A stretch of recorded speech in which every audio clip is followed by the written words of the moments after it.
नमस्कार दोस्तों, मेरे चैनल में आपका स्वागत है। आज हम बात करेंगे एक ऐसे विषय पे जो हर छात्र के जीवन में बहुत महत्वपूर्ण है। एक प्रभावी स्टडी टाइम टेबल कैसे बनाएं और उसे फॉलो कैसे करें।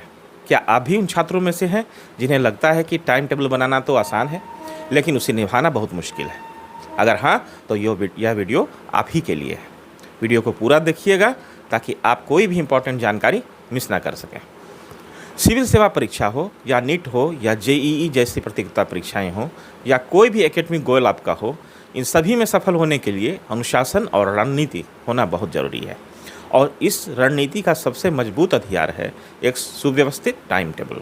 इसके बिना हम अक्सर भटक जाते हैं और हमें समझ में नहीं आता है कि क्या पढ़ें, कब पढ़ें, और बस हमारा तनाव बढ़ता चला जाता है। लेकिन सबसे बड़ी गलती जो छात्र करते हैं वो क्या है? वो है किसी और के टाइम टेबल को खुद के लिए कॉपी करना। जी हाँ, एक ही टाइम टेबल सब पर फिट नहीं बैठ सकता। हम सब अलग हैं, किसी की दिनचर्या अलग है, सोने जागने का टाइम अलग है, सीखने की क्षमताएं अलग होती हैं। एक अर्ली बर्ड होता है तो दूसरा एक नाइट आउल होता है। तो दोनों के लिए एक ही टाइम टेबल होना सही नहीं है। तो फिर सही तरीका क्या है? चलिए इस पर बात कर लेते हैं। ज़्यादातर छात्र क्या करते हैं? पहले सोने के लिए 8 घंटे, खाने पीने और दूसरे कामों के लिए 4 घंटे, ऑनलाइन क्लास के लिए 6 घंटे, मोबाइल और आराम के लिए 3 घंटे, और फिर बचे हुए 3 घंटे में पढ़ाई को फिट करने की कोशिश करते हैं। इस तरह का ये टाइम टेबल बनाते हैं, लेकिन ये है गलत अप्रोच। तो सही अप्रोच क्या है? सही अप्रोच है प्रायोरिटी आधारित योजना। सबसे पहले तय करें कि आपको सेल्फ स्टडी के लिए कितने घंटे चाहिए। मान लीजिए 6 घंटे, ये आपकी सबसे बड़ी प्राथमिकता होनी चाहिए। अब बचे हुए 18 घंटों में अपनी बाकी की सारी गतिविधियों, सोना, खाना, क्लास, आराम वगैरह को एडजस्ट करें। इस मानसिकता से पढ़ाई सिर्फ बची हुई गतिविधि नहीं, बल्कि आपसे सबसे महत्वपूर्ण कमिटमेंट भी बन जाती है। तो एक प्रभावी टाइम टेबल कैसे बनाना चाहिए, आइए इसके चरणों को समझते हैं। पहला, अपनी दैनिक गतिविधियों की एक लिस्ट बनाएं। देखिए आपके पास पढ़ाई के लिए कितना खाली समय है। फिर अपने लिए स्पष्ट लक्ष्य तय करें, जैसे आज गणित का एक चैप्टर खत्म करना है या इस हफ्ते 3 विषयों का रिवीजन करना है। दूसरा, कठिन विषयों को प्रायोरिटी दीजिए। जिन विषयों में आपको सबसे ज़्यादा दिक्कत आती है उन्हें सबसे पहले रखें। इन्हें सुबह के समय पढ़ें जब आपका दिमाग सबसे ज़्यादा फ्रेश होता है। बोरियत से बचने के लिए विषयों को रोटेट करते चलें, जैसे सोमवार को गणित, मंगलवार को अंग्रेजी, इसी तरह से आगे भी। तीसरा जो होता है वो है स्टडी सेशंस को पोमोडोरो तकनीक के अनुसार बनाएं। अब ये पोमोडोरो तकनीक क्या है? लंबे समय तक लगातार पढ़ना अक्सर उल्टा पड़ जाता है, इसलिए पोमोडोरो तकनीक का इस्तेमाल, यानी 25 से 30 मिनट तक पूरी एकाग्रता से पढ़ाई करें, फिर 5 मिनट का छोटा ब्रेक लें।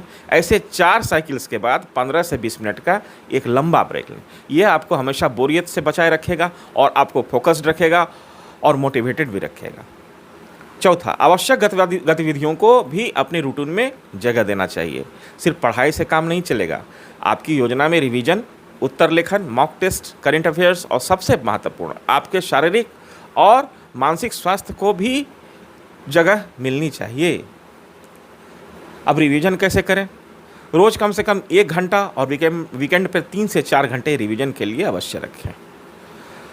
आंसर राइटिंग, उत्तर लेखन और मॉक टेस्ट, खासकर बड़ी परीक्षाओं के लिए नियमित रूप से अभ्यास बहुत ज़रूरी है। ये ज़रूर करना है आपको। करंट अफेयर्स, इसे रोज़ की आदत में बनाएं और कम से कम 30 से 60 मिनट इसके लिए अवश्य रखें। शारीरिक और मानसिक स्वास्थ्य, 6 से 8 घंटे की नींद आवश्यक है। योग, ध्यान या वॉक के लिए भी 30 से 60 मिनट आप ज़रूर निकालें। पाँचवा, ब्रेक और मनोरंजन, बर्नआउट से बचने के लिए अपने शौक, खेल या दोस्तों के साथ समय बिताने के लिए भी समय निकालें, टाइम निकालें। ये आपको फ्रेश रखेगा। अपना टाइम टेबल सारी चीज़ों को ध्यान में रखकर बनाएं। आप नौकरी के साथ तैयारी करते हैं तो आपके लिए अलग रणनीति होगी। वर्किंग डे में दिन में 3 से 5 घंटे फोकस्ड अध्ययन करें। सुबह, शाम और रात को छोटे छोटे स्लॉट्स में बांट करके अध्ययन करें। वीकेंड को अपने पाठ्यक्रम के सबसे बड़े हिस्से को कवर करने, मॉक टेस्ट देने और रिवीजन के लिए इस्तेमाल करें। टाइम टेबल बनाना एक बात होती है और उसे फॉलो करना दूसरी। इसलिए टाइम टेबल बनाने में नीचे दी गई बातों का हमेशा ख्याल रखें और इस तरह से फ्लेक्सिबल टाइम टेबल बनाएं। लचीले रहें। जीवन में अप्रत्याशित घटनाएं होती रहती हैं। अगर किसी दिन आप फॉलो नहीं कर पाए तो निराश न हो, अगले दिन फिर से ट्रैक पर आ जाइए।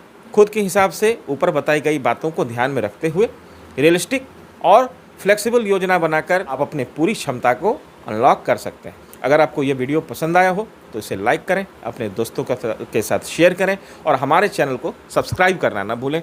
मिलते हैं अगले वीडियो में, तब तक बढ़ते रहें, सीखते रहें। नमस्कार, जय हिंद।